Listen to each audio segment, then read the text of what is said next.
ప్రస్తుతం మనం Hyderabad central university main gate వద్దను హైదరాబాద్ నగరంలోని గచ్చిబౌలి దగ్గర ఉన్నటువంటి హైదరాబాద్ సెంట్రల్ యూనివర్సిటీలో ఒక ఉద్రిక్త వాతావరణం నెలకొంది. ఇక్కడ మీరు చూడొచ్చు, కొద్దిసేపటి క్రితం పోలీసు లాఠీ చార్జ్ కూడా జరిగినటువంటి ప్రదేశం చెప్పొచ్చు.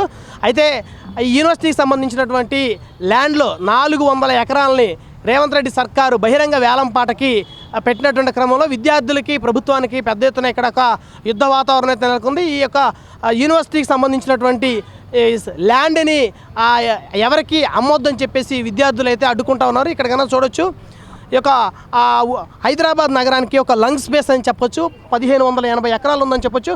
1974-75 మధ్యకాలంలో ఇందిరాగాంధీ ప్రభుత్వం ఉన్నప్పుడు దాదాపు 2320 ఎకరాలు యూనివర్సిటీ కేటాయించింది.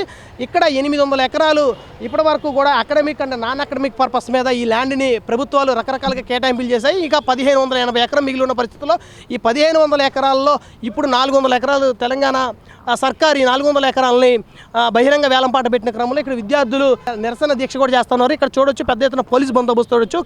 పోలీసులు పెద్ద ఎత్తున ఈ యూనివర్సిటీకి బందోబస్తుగా ఉన్నారు. ఇక్కడికి ఎలాంటి ఎవరంటే విద్యార్థులు చేసేటువంటి ధర్నాలు ఏదైతే ఉన్నాయో వాటిని ఆపే క్రమంలో కూడా ఉన్నారు. అంటే ఇక్కడ 2 రోజుల క్రితం జేసీబీలు ఈ ప్రాంతంలోకి వచ్చినట్టయితే తెలుస్తూ ఉంది. ఇక్కడ చూడొచ్చు, ఈ యొక్క భూమిని చాలా స్పష్టంగా చూడొచ్చు. ఇక్కడ జేసీబీలు తిరిగిన ప్రదేశం స్పష్టంగా అర్థమవుతుంది. ఇక్కడ చూడొచ్చు, పోలీస్ అధికారులు కూడా 100 కొద్ది పోలీస్ అధికారులు ఇక్కడ బందోబస్తుగా ఉన్నటువంటి పరిస్థితి ఉంది. వ్యానుల్లో ఇంకా పోలీస్ అధికారులు పెద్ద ఎత్తున ఇక్కడ ఈ యూనివర్సిటీకి తరలిస్తూ ఉన్నారు. సో యూనివర్సిటీ పెద్ద ఎత్తున పోలీస్ బందోబస్తులో ఉన్నటువంటి పరిస్థితి ఉంది. 100లాది మంది పోలీస్ అధికారులు, పోలీస్ కానిస్టేబుల్, పెద్ద ఎత్తున పోలీస్ బలగాలు మోహరించాయి ఇక్కడ. సో తెలంగాణ సర్కారు ఎట్లయినా సరే ఇక్కడ 400 ఎకరాల భూమిని బహిరంగ వేలంపాటకి ఖచ్చితంగా ఆపే ప్రసక్తే లేదంటూ రేవంత్ రెడ్డి సర్కార్ అయితే మొండిగా కూర్చున్నటువంటి పరిస్థితి ఉంది ఇక్కడ. కాబట్టి ఈ యూనివర్సిటీని పూర్తి స్థాయి పోలీస్ బందోబస్తులు ఉంచినట్టు తెలుస్తుంది. ఒకసారి మనం మెయిన్ గేట్ వద్దకు వెళ్దాం. అక్కడ కనుక చూస్తే విద్యార్థులు తమ నిరసనని ఏ విధంగా తెలియజేస్తున్నారో ఒకసారి మనం మెయిన్ గేట్ వద్దకు వెళ్ళి చాలా స్పష్టంగా చూడొచ్చు. ఈ యూనివర్సిటీ మొత్తం కూడా ప్రస్తుతం పోలీస్ బందోబస్తులు ఉందని చాలా స్పష్టంగా చెప్పొచ్చు. చూడొచ్చు, ప్రతి గేటు దగ్గర కానీ ఎక్కడ చూసినా పోలీస్ అధికారులు ఉన్నారు. ఎక్కడ చూసినా కూడా పోలీస్ అధికారులు, అడుగడుగునా కూడా పోలీస్ అధికారులు ఇక్కడ ఈ యూనివర్సిటీకి పూర్తి స్థాయి బందోబస్తుగా ఉన్నటువంటి పరిస్థితి ఉంది. సో పెద్ద ఎత్తున ఇక్కడ పోలీసులు మోహరించారు. ఇక్కడ విద్యార్థులు అయితే నిరసన ఏ విధంగా చేస్తున్నారు ఒకసారి మనం చూద్దాం. యూనివర్సిటీకి సంబంధించి ఇక్కడ కూడా చూడొచ్చు. సో ఇక్కడ నుంచి ఎవరైనా లోపలికి వెళ్ళాలంటే పోలీస్ అధికారుల అనుమతితో మాత్రమే లోపలికి వెళ్ళాల్సిన పరిస్థితి ఉంది. సో పోలీస్ అధికారుల అనుమతి లేకపోతే ఖచ్చితంగా ఇక్కడ నుంచి లోపలికి వెళ్ళేటువంటి పరిస్థితి లేదని అయితే చాలా స్పష్టంగా కూడా చెప్పొచ్చు. సో ఒకసారి మనం వెళ్ళే ప్రయత్నం చేద్దాం.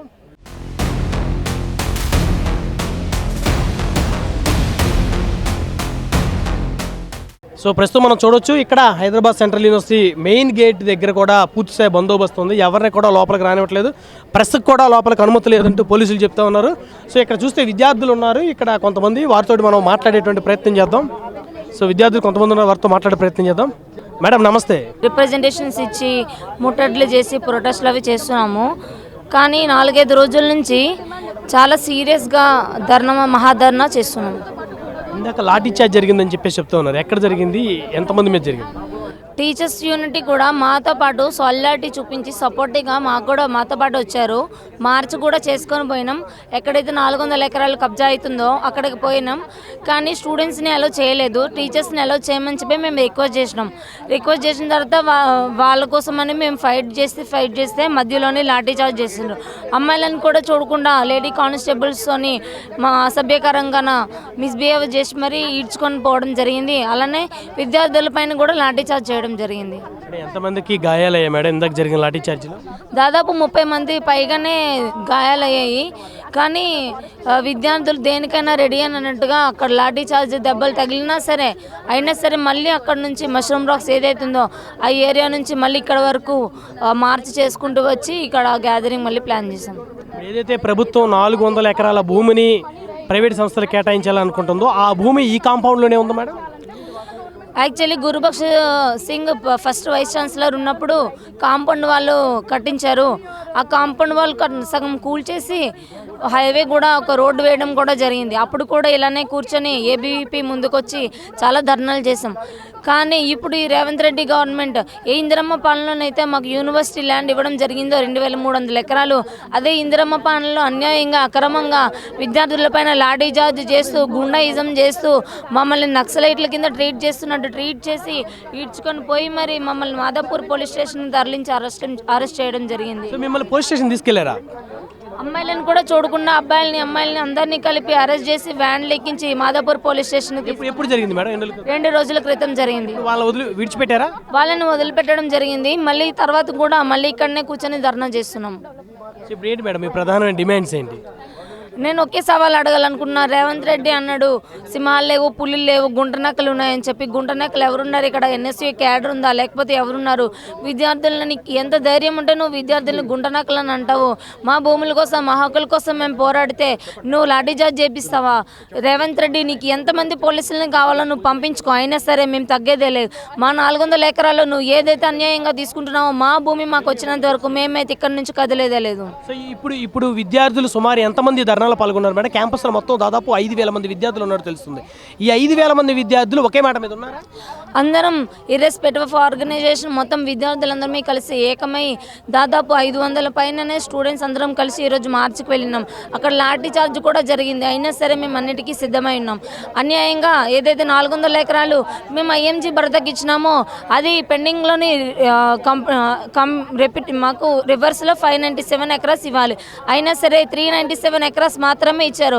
అక్కడ మేము 140 ఎకరాస్ లాస్ అయినాం. అయినా సరే టిఫర్కి కూడా మేము ల్యాండ్ ఇచ్చాము. అలానే ఎన్ఐఏబికి మేము ల్యాండ్ ఇచ్చాం 100 ఎకరాస్. ఇలా ఓవరాల్గా చూసుకుంటూ ప్రతి యూనివర్సిటీకి మేము ల్యాండ్ ఇచ్చుకుంటూ పోతే మాకేం మిగులుతుంది? మేము ఎక్కడ చదువుకోవాలని నేను ప్రశ్నిస్తున్నాను. అయినా సరే రేవంత్ రెడ్డి నోటికి వచ్చినట్టు కూతలు కూస్తున్నాడు. గుంటనక్కలు ఉన్నాయి, అవి ఉన్నాయి, ఇవి ఉన్నాయి అని చెప్పి. శ్రీధర్ బాబు, బంటి విక్రమాక వీళ్ళిద్దరు కూడా ఇక్కడ నుంచి చదువుకొని పోయిన వాళ్ళే. వాళ్ళు ఏం చేతకని దద్దముల్లాగా నేను వాళ్ళు చెప్తున్నారు మేమేదో పెయిడ్ ఆర్టిస్టులం అని చెప్పి. నేను ఒకే ఒక సవాల్ అడుగుతున్నాను, నీకు పెయిడ్ ఆర్టిస్టులు నేను ఏమైనా నీకు అనుమానం ఏమైనా ఉంటే ఇప్పుడే నువ్వు రావచ్చు, వచ్చి చెక్ చేయొచ్చు. గేట్ లోపల ఉన్న వాళ్ళందరూ రిజిస్టర్డ్ స్టూడెంట్సే. పోలీసులు పంపించి బెదిరిస్తే మేము భయపడిపోతాం అనుకుంటున్నావా?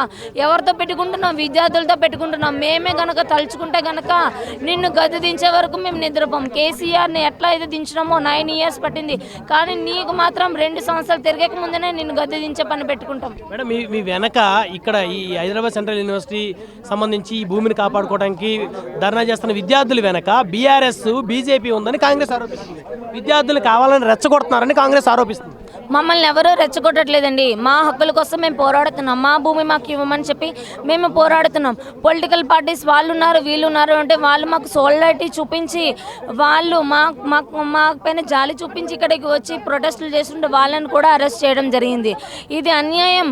మా ల్యాండ్ మీరు అక్రమంగా తీసుకున్నదే కాకుండా ఇష్టం వచ్చిన కేసులు పెట్టి అరెస్టులు చేస్తుంటే మేమైతే చూస్తూ ఊరుకోం. సో ఇప్పుడు పోలీస్ అధికారుల వల్ల ఏదైనా ఇబ్బందికర వాతావరణం ఏమైనా మీకు తలెత్తుతుందా? వాళ్ళు ఏంటంటే వ్యాన్లు తీసుకొని వచ్చి బెదిరిస్తున్నారు అరెస్ట్ చేస్తామని చెప్పి. ఒకే ఒక సవాల్ చేస్తున్నాం, అరెస్టులు చేసుకుంటారో కేసులు పెట్టుకుంటారో పెట్టుకొని మేము అన్నిటికీ సిద్ధమయ్యే ఇక్కడ మేము ప్రొటెస్ట్ చేస్తున్నాం.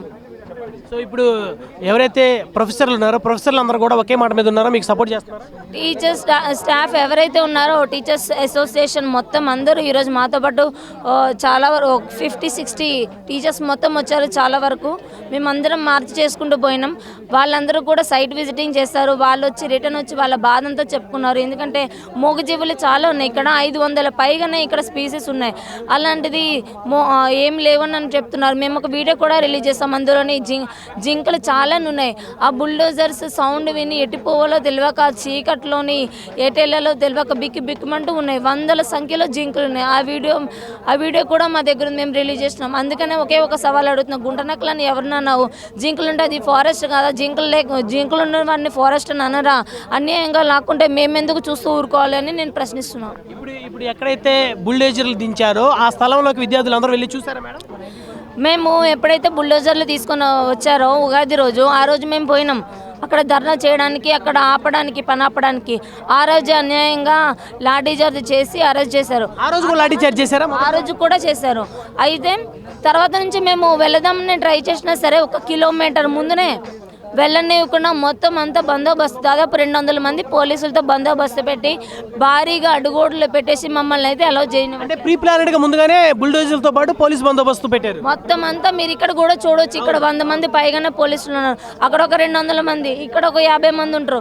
మొత్తానికి తెలంగాణలో ఉన్న పోలీసులందరినీ ఇక్కడే పెట్టి ఇదే పనిగా పెట్టుకుని, ఎందుకంటే దీని కాస్ట్ దాదాపు 25,000 కోట్లు వస్తాయి.